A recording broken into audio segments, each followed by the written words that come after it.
Welcome everyone. तो आज हम बात करने वाले हैं विंटर वोकेबलरी के बारे में। विंटर वोकेबलरी के अंदर विंटर के कुछ वर्ड्स मैं आज आपको बताने वाला हूँ, सर्दी के कुछ वर्ड्स जो आप रेगुलर बेसिस पे यूज़ कर सकते हैं। जैसे कि ओस क्या होती है, ओले होते हैं, ओले गिरते हैं तो ओलों को इंग्लिश में क्या कहते हैं, तूफ़ान को, बर्फ़ को, और जो हम लकड़ियाँ जलाते हैं, इस तरह की चीज़ें। तो ऐसे कई सारे वर्ड्स हैं जिनको हमें इंग्लिश में जानना ज़रूरी है ताकि हम आसानी से अपनी इंग्लिश को फ्लुएंट बना सकें। बात करने से पहले मैं आप लोगों से यही कहना चाहूँगा कि अगर आपको मेरी वीडियोस पसंद आती हैं तो इसको शेयर करें, लाइक करें और मेरे चैनल को सब्सक्राइब करना ना भूलें और बेल आइकन को क्लिक करें ताकि आने वाली वीडियोस आप सबसे पहले देख पाएँ।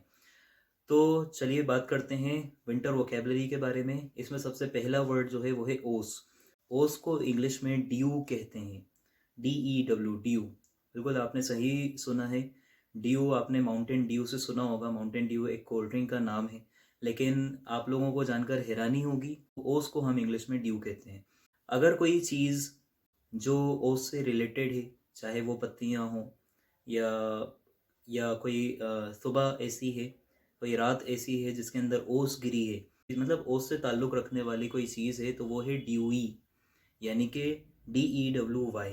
अगर कोई ओस भरी सुबह है, ऐसी सुबह जिसके अंदर ओस गिरी हो, तो वो ड्यूई मॉर्निंग कहलाएगी। इसी तरह से ड्यूई नाइट हो सकता है, ड्यूई सरफेस हो सकता है, ऐसा सरफेस जिसके ऊपर ओस हो, ड्यूई लीव्स यानी ऐसी पत्तियां जिनके ऊपर ओस गिरी हुई है। और अगर आपको कहना है ओस की बूंद, तो आप कहोगे ड्यू ड्रॉप्स। ड्यू ड्रॉप्स यानी कि ड्रॉप्स ऑफ ड्यू, यानी ओस की बूंदें। तो इसको आप एक वर्ड में आंसर देंगे तो आप कहेंगे ड्यू ड्रॉप्स। आई होप कि ये वाला पोर्शन आपको क्लियर हो गया कि ओस को क्या कहते हैं और ओस की बूंदें हैं या ओस से ताल्लुक़ रखने वाले सरफेसेस को आप किस तरह से डिफ़ाइन करेंगे। आगे हम बात करते हैं कोहरे के बारे में। कोहरे को इंग्लिश में क्या कहेंगे? तो इसके लिए दो वर्ड्स हैं, मिस्ट, फोग।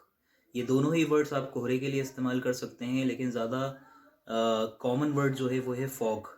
फॉग वर्ड का इस्तेमाल ज़्यादा किया जाता है। मिस्ट भी कोहरा ही होता है, यानी कोहरे के लिए आप मिस्ट वर्ड का इस्तेमाल भी कर सकते हैं। आपने देखा होगा अक्सर कांच के ऊपर जो भाप टाइप की जम जाती है सर्दियों के मौसम में, जो नमी आ जाती है कांच के ऊपर या किसी भी सरफेस के ऊपर, तो उसे भी हम मिस्ट कहते हैं। तो ये हो गई कोहरे की बात।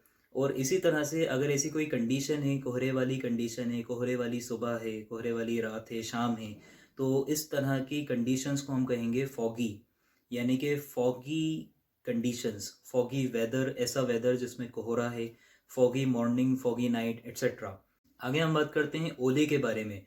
तो ओले हम सभी को पता है कि सर्दियों के मौसम में अक्सर आप देखने को मिला होगा, जो छोटी छोटी सफ़ेद कलर की बर्फ़ की वो जो बॉल्स गिरती हैं, उनको ओले कहते हैं और उसको इंग्लिश में हम कहते हैं हेल, HAIL, हेल। हेल का मतलब ओले गिरना भी होता है। जैसे आप एग्जांपल में अगर कहोगे कि ओले गिर रहे हैं, तो आप कहोगे इट्स हेलिंग आउटसाइड, बाहर ओले गिर रहे हैं। और हेल ओले भी होते हैं। और अगर ओलों का तूफान है तो आप इसको कहोगे हेल स्टॉर्म। स्टॉर्म क्योंकि तूफान को कहते हैं, तो अगर आप स्टॉर्म के शुरू में हेल लगा देंगे तो वो बन जाएगा ओलों का तूफान, हेल स्टॉर्म। अब अनदर वर्ड के बारे में हम बात करेंगे, फ्रीजिंग। फ्रीजिंग क्या होती है? तो फ्रीजिंग ऐसी कोई चीज़ जो जमा देने वाली है, वो चीज़ फ्रीजिंग कहलाती है। जैसे मैं कल बाहर गया और जमा देने वाली सर्दी थी कल।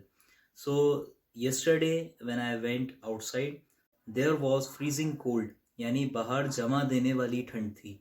अगर हाथ जमा देने वाले हैं तो फ्रीजिंग हैंड्स, फ्रीजिंग वाटर, ऐसा पानी जो जमा देने वाला हो, फ्रीजिंग सरफेस, ऐसा सरफेस जो जमा देने वाला हो, इतना ज़्यादा ठंडा हो, तो ऐसे सरफेस को या ऐसी चीज़ों को आप कहेंगे फ्रीजिंग। अब हम बात करते हैं बर्फ़ के तूफान के बारे में।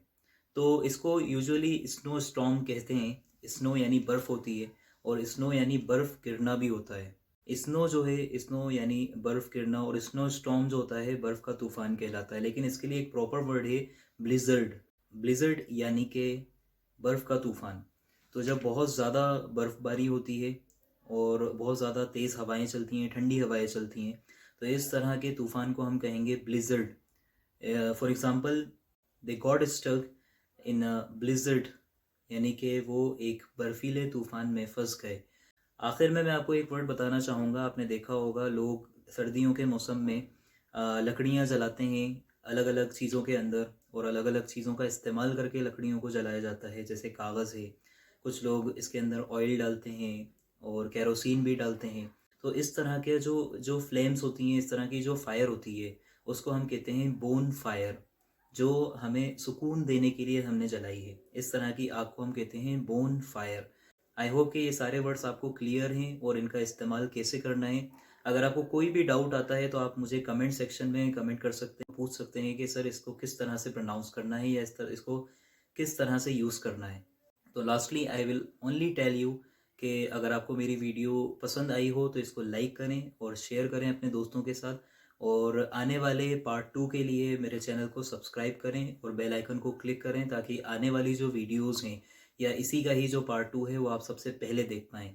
तो आज के लिए बस इतना ही। Thank you very much for watching.